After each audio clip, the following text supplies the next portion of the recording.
খবর 24 সাথে আপনাকে স্বাগত।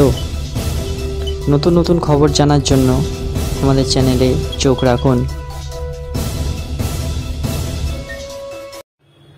নমস্কার দর্শক বন্ধুরা, স্বাগত আমাদের এই চ্যানেলে।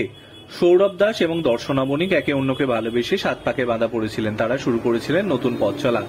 যে সম্পর্কের কথা খুব একটা আঁচ পাননি অনেকেই, কারণ একটাই, তারা দুজনেই ব্যক্তিগত জীবন নিয়ে খুব একটা কথা বলেন না। যদিও সম্পর্কের কথা সামনে আসতেই বিয়ের খবর এনেছিলেন সামনে। 2023 সালের ডিসেম্বর মাসে সংসার পাতেন তারা। পরিবারের সকলকে নিয়ে বেশ সুখেই রয়েছেন দর্শনা। এবার সেই বৌমাকে নিয়ে মুখ খুললেন সৌরভের মা।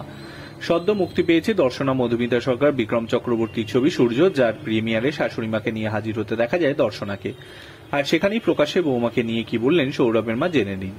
সাধারণত শাশুড়বাড়ি মানে মেয়েদের কাছে মানিয়ে নেওয়া, নিজের পেশা বাঁচিয়ে পরিবারের সকলে খেয়াল রাখা, যত্ন নেওয়ার কাজ করেই থাকতে হয় জানিয়ে অধিকাংশ পরিবার থেকেই অভিযোগ করতে শোনা যায়। তবে দর্শনার ক্ষেত্রে মোটেও তেমনটা হয় না। মায়ের যত্নেই রয়েছে সে, উল্টে পাচ্ছে সাপোর্ট। ছেলের বউকে চোখে হারান দর্শনার শাশুড়ি, তা যেন পলকে প্রমাণ হয়ে গেল। সেদিন প্রিমিয়ারে সংবাদ মাধ্যমের মুখোমুখি হতেই দর্শনার নামে যা বললেন সৌরভের মা, তা শুনে হাসি ফোটে অনেকের মুখেই। কি বলেছিলেন তিনি? দর্শনা রান্না করতে পারে কি? সংবাদ মাধ্যম থেকে প্রশ্ন উঠতে আসি। সৌরভের মা বলেন, ও যে প্রফেশনে আছে সেটাতে যে উত্তর বৃদ্ধি করুক, কেন রান্না করতে যাবে, যা এক প্রকার সকলকেই চুপ করিয়ে দেয়। Bureau report.